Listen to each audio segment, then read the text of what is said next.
शनि देव की कथा। बंधुओं, शनिवार के दिन शनि देव की कथा सुनने मात्र से आप पर शनि देव की कोई भी दशा आप पर चल रही है तो शीघ्र इस कथा को सुनने मात्र से आपकी दशा ठीक हो जाएगी। बंधुओं, पूर्ण विश्वास, सच्ची निष्ठा और एकाग्र मन के साथ ही मां मंगल, बुध, बृहस्पति, शुक्र, शनि, राहु और केतु इन नव ग्रहों में विवाद हो गया कि हम में सबसे बड़ा कौन है। जब आपस में कोई निश्चय ना हो सका तो सब देवराज इंद्र के पास गए। कहने लगे, आप सब देवताओं के राजा हैं, इसलिए आप हमारा न्याय करके बताएं कि हम नवग्रहों में सबसे बड़ा कौन है। राजा इंद्र इनका प्रश्न सुनकर घबरा गए और कहने लगे, मुझ में सामर्थ्य नहीं कि किसी को छोटा और बड़ा बताऊं। मैं अपने मुख से कुछ नहीं कह सकता। हाँ, एक उपाय हो सकता है। इस समय पृथ्वी पर राजा विक्रमादित्य बहुत बड़ा न्याय करता है। आप सब जाकर उनसे फैसला करा लो।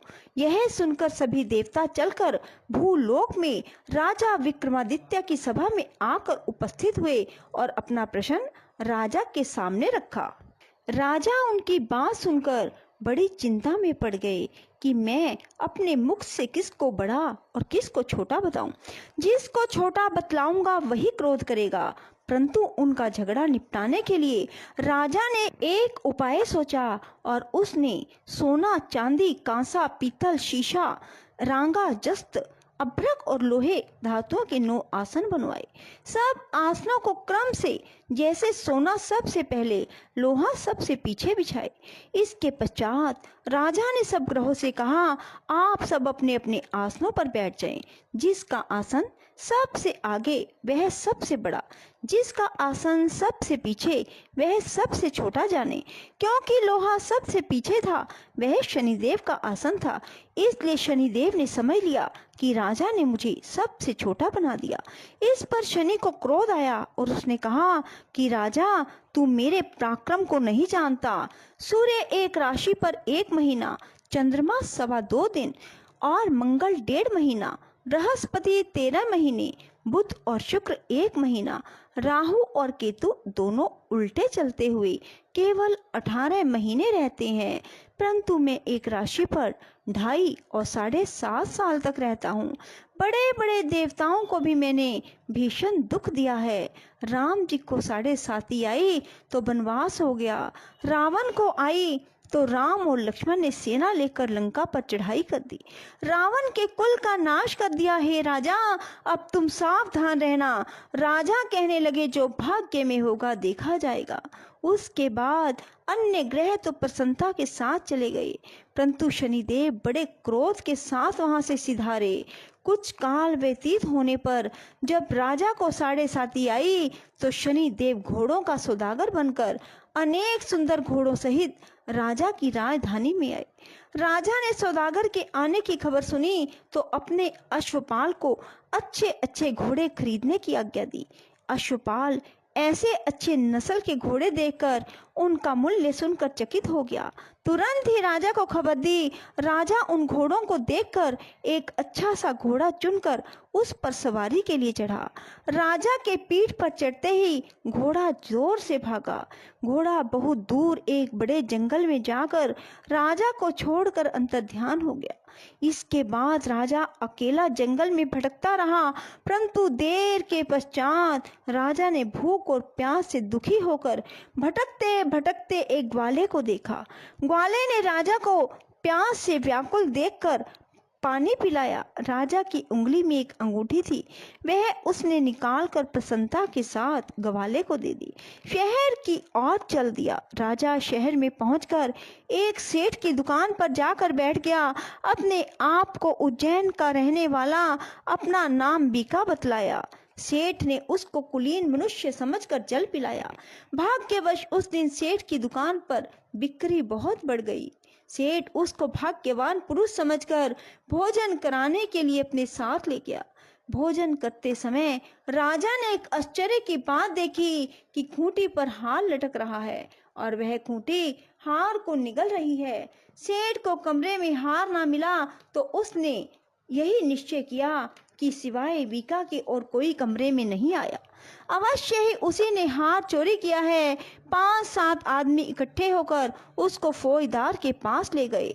फौजदार ने उसको राजा के सामने उपस्थित कर दिया और कहा, ये आदमी तो भला प्रतीत होता है, चोर नहीं मालूम होता, परंतु सेठ का कहना है कि इसके सिवाय कोई घर में आया ही नहीं।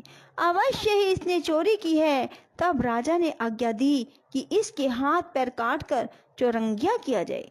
राजा की आज्ञा का तुरंत पालन किया गया। बीका के हाथ पैर काट दिए गए। कुछ काल के बाद एक तेली उसको अपने घर ले गया। बीका कोलू पर बैठा हुआ अपनी जुबान से बैल हाँकता रहा। कुछ वर्षों में शनि की दशा समाप्त हो गई। एक रात को वह वर्षा ऋतु के समय मल्हार राग गाने लगा। उसका गाना सुनकर उस शहर के राजा की कन्या उस राग पर मोहित हो गई और दासी को खबर लाने के लिए भेजा कि शहर में कौन गा रहा है। दासी सारे शहर में फिरती फिरती क्या देखती है कि एक तेली के घर में चुरंगिया राग गा रहा है।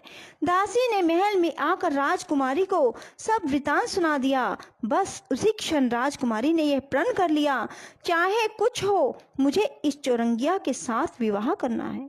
माता ने कहा, पगली यह क्या बात कह रही है? तुझको किसी देश के बड़े राजा के साथ परनाया जाएगा। कन्या कहने लगी, माताजी मैं अपना प्रण कभी नहीं तोड़ूंगी। माता ने चिंतित होकर यह बात राजा को बताई। जब महाराज ने भी आकर समझाया, मैं अभी देश देशांतर में अपने दूत भेजकर सुयोग्य रूपवान बड़े से बड़े गुणी राजकुमार के साथ तुम्हारा विवाह करूंगा। ऐसी बात तुमको कभी नहीं विचारनी चाहिए। कन्या ने कहा, पिताजी मैं अपने प्राण त्याग दूंगी, परंतु दूसरे से विवाह नहीं करूंगी। इतना सुनकर राजा ने क्रोध से कहा, यदि तेरे भाग्य में ऐसा ही लिखा है तो जैसी तेरी इच्छा हो वैसा ही कर। राजा ने तेली को बुलाकर कहा, तेरे घर में जो चुरंगिया है उसके साथ मैं अपनी कन्या का विवाह करना चाहता हूँ। अपने घर जाकर विवाह की तैयारी करो। राजा ने उसी समय राजकुमारी का विवाह चुरंगिया विक्रमादित्य के साथ कर दिया। रात्रि को शनिदेव ने विक्रमादित्य को सौंप दिया, राजा देखो मुझको छोटा बतलाकर तुमने दुख उठाए। राजा ने क्षमा मांगी। शनिदेव ने प्रसन्न होकर विक्रमादित्य को हाथ पैर दिए। तब राजा ने कहा, महाराज मेरी एक प्रार्थना स्वीकार करें, जैसा दुख आपने मुझे दिया किसी को भी ना देना। शनिदेव ने कहा, तुम्हारी यह प्रार्थना स्वीकार है। जो मनुष्य मेरी कथा सुनेगा या कहेगा उसको मेरी दशा में कभी किसी प्रकार का दुख नहीं होगा। जो नित्य ही मेरा ध्यान करेगा और चींटियों को आटा डालेगा उसके सब मनोरथ पूर्ण होंगे। इतना कहकर शनिदेव अपने धाम को चले गए। राजकुमारी की आंख खुली। उसने पति के हाथ पांव देखे तो बड़ा आश्चर्य हुआ। राजा ने अपना समस्त हाल कहा कि मैं उज्जैन का राजा विक्रमादित्य हूँ। यह बात सुनकर राजकुमारी अत्यंत प्रसन्न हुई। प्रातः काल राजकुमारी से उसकी सखियों ने पूछा तो उसने अपने पति का समस्त वृतांत कह सुनाया। सब ने प्रसन्नता प्रकट की और कहा कि ईश्वर ने आपकी मनोकामना पूर्ण कर दी। जब उस सेठ ने यह सुनी तो सेठ विक्रमादित्य के पास आया और उसके पैरों में गिरकर क्षमा मांगने लगा। आप पर मैं चोरी का दोष लगाया, आप मुझको जो चाहे दंड दें। राजा ने कहा, मुझ पर शनिदेव का कोप था, इसी कारण यह सब दुख मुझको प्राप्त हुआ। इसमें तुम्हारा कोई दोष नहीं। तुम अपने घर जाकर अपना कार्य करो। सेठ बोला, मुझे तभी शांति होगी जब आप मेरे घर चलकर प्रीतिपूर्वक भोजन करेंगे। राजा ने कहा, जैसी आपकी मर्जी वैसा ही करें। सेठ ने अपने घर जाकर अनेक प्रकार के भोजन बनवाए और राजा विक्रमादित्य को प्रीति भोज दिया। जिस समय वे भोजन कर रहे थे, एक अत्यंत आश्चर्य की बात सबको दिखाई दी। जो खूंटी पहले हार निगल गई थी वह अब उगल रही थी। जब भोजन समाप्त हो गया तो सेठ ने हाथ जोड़कर बहुत सी मोहरें राजा को भेंट की। कहा कि मेरे श्री कंवरी नामक एक कन्या है, उसका पाणिग्रहण आप करें। उसके बाद सेठ ने अपनी कन्या का विवाह राजा के साथ कर दिया और बहुत सा दान दहेज दिया। कुछ दिनों तक वहां निवास करने के बाद विक्रमादित्य ने शहर के राजा से कहा, अब मेरी उज्जैन जाने की इच्छा है। राजा और सेठ से विदा लेकर राजकुमारी मनभावनी, सेठ की कन्या शिकवरी दोनों जगह के दहेज में प्राप्त अनेक दास दासी, रथ और पालिकाओं सहित विक्रमादित्य उज्जैन की तरफ चले। जब शहर के निकट पहुंचे और पुरवासियों ने राजा के आने का संवाद सुना, समस्त उज्जैन की प्रजा अगवानी के लिए आई। बड़ी प्रसन्नता से राजा अपने महल में पधारे। सारे शहर में बड़ा भारी महोत्सव मनाया गया। रात्रि को दीपमाला की गई। दूसरे दिन राजा ने शहर में सूचना कराई कि शनि देव सब ग्रहों में सर्वोपरि हैं। मैंने उनको छोटा बतलाया, इसी से मुझको यह दुख उठाना पड़ा।